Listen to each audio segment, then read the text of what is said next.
یو سړی او ښځې نه ډېر تنګ ښځې نه ډېر تنګ نو چې میلمه به راغی نو د ښځې به په میلمه پسې کوتک راواغست میلمه به مخکې منډې والې او ښځې به ورپسې منډې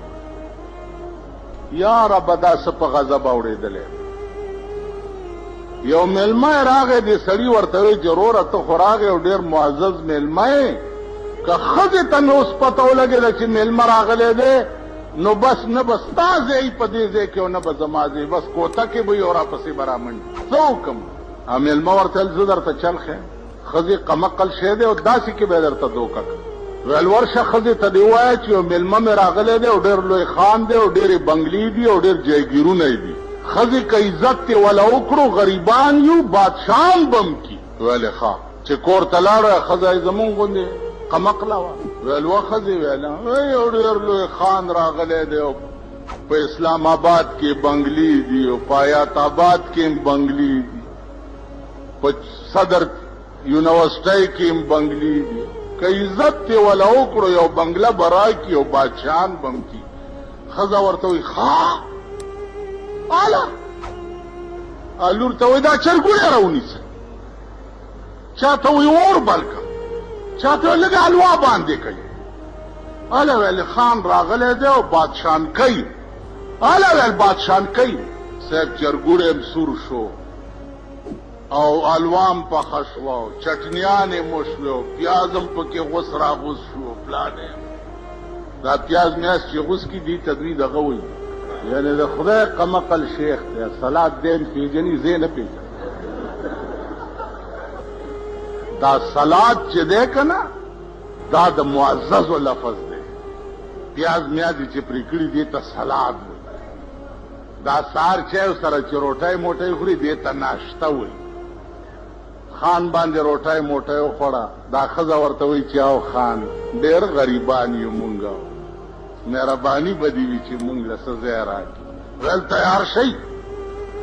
دې سړي دې خان ته وایي چې دې ښځې نه زه په اور کې پروت یم چې مې ته خلاص کینو ویل غم مه کو خلاصوم دې ته هم نن دې ته خلاصوم بسترې تړلې دي او صاحبه په خرې کډه بار کړې ده خان هم روان دی او ورسره کوروالا هم روان دی او دا ښځه هم روانه په لاره ځي یو کوی په مخه ورغی چې کوی ورغی د خان پکې داسې وکته چې راشئ دا بله وګورئ په کوی کې الله څه باغ و بهړۍ جوړې کړي هغه باغچې او ګلونه په کوی کې وګورئ د ښځې زوی ورکو خاوند له ویل ته دا ونیسه چې زم دا کوی کې وګورم خو چې دا ورغه چې کوی ته سر ښکته کړو د خان رستو نه ټېله ورکړه غم دې شو چې لاندې لاړه سړي ته وی مبارک شه غضب نه مې خلاص کړې او زه واپس خپل کور ته ځم سړی راغی زوی ورسره دی او د شپې زوی جاړي ماشوم دی مور پسې جاړي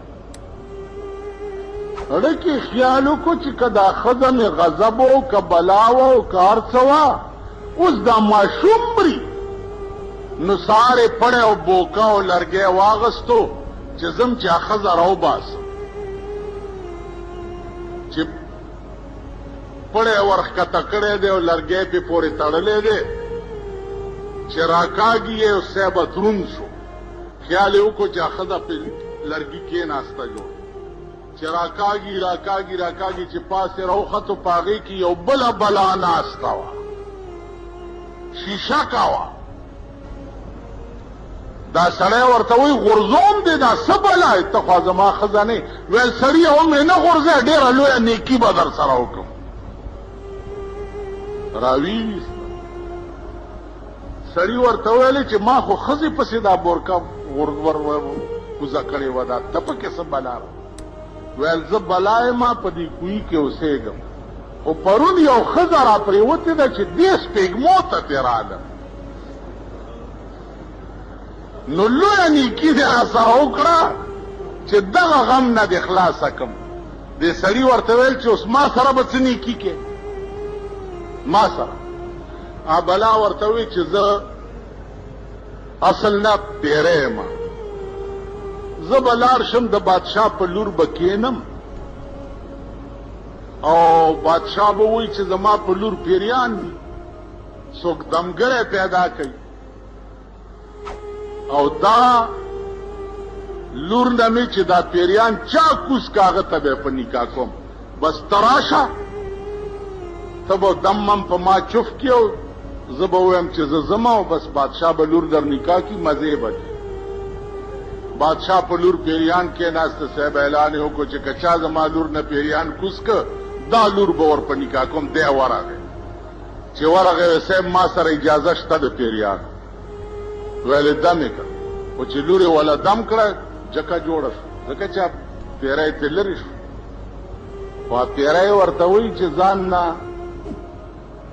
شیخ فولاد بابا جوړ نه کړي چې په چا زه کېنم ته راځې دمې دی بس تا کارو شو بس نور رانږدې نه شي ویلې ښه بس بادشاه لور ور په نکاح کړه او بنګله یې ورکړه او مزې شروع شو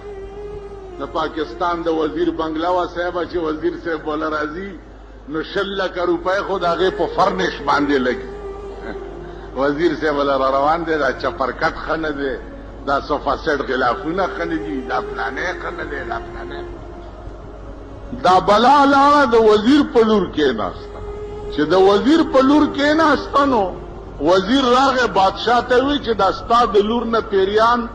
د ستا زوم پاسولی دی لږ منکر هم راولېږه چې زما لور هم دم بادشاه زوم ته ویل چې ورشه د وزیر لور هم دم سړی اړه کې سوچ کوي چې بلا سره خو ما وعده کړې وه چې په بل چا کېنې زه به بیا نه درځم اوس به څه کي خیر ورغی